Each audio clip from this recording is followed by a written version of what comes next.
Tonight, we're getting an exclusive look at the use of force training that federal officers and agents go through. This training prepares officers for what they'll encounter here and in other parts of the country, including the southern border.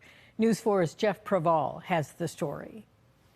And how police use force remains a key issue nationally. Time and time again, cell phone video emerges of police interactions with members of the public, and at times, those videos can be controversial. Tonight, we're getting a rare look at what CBP officers and Border Patrol agents do before those situations arise.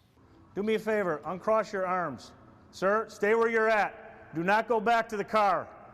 It looks like a video game, but for CBP officers and Border Patrol agents, these scenarios are treated as real life. Sir, step back. Wait your turn. Drop the knife! News 4 was granted exclusive access into U.S. Border Patrol's Buffalo Division, where there's a 300-degree virtual simulator used to train officers on use of force decisions, accuracy, and judgment. We can put them through almost any scenario you can think of.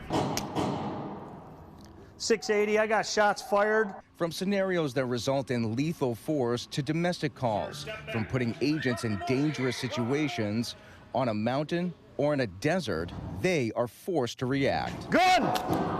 Put our agents through it and talk about articulable facts, what they see, what they don't see. They can make their mistakes here, not in the field. There are also less lethal weapons that officers can use, such as mace and tasers. In the past 4 years, CBP says there have only been 9 use of force incidents by Customs and Border Protection in its Buffalo division. Most of them have been assaults. One of those assaults happened nearly a year ago near Lewiston Landing. Customs and Border Protection say that they responded to a call for a woman in distress. She was in the Niagara River on a homemade raft.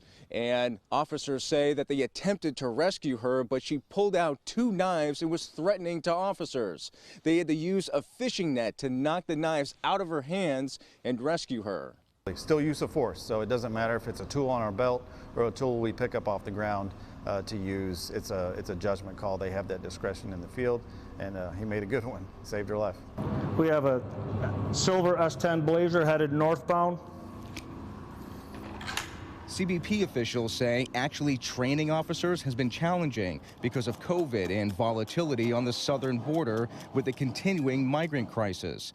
CBP says more than 30% of agents here are being deployed to the southern border on a regular basis. That has been a huge impact on Buffalo sector and our northern border operations. You know, our chief here has had to kind of adjust our operations, and the stations themselves have had to kind of look at, what they're doing individually as a station and what is the threat, in their area of responsibility.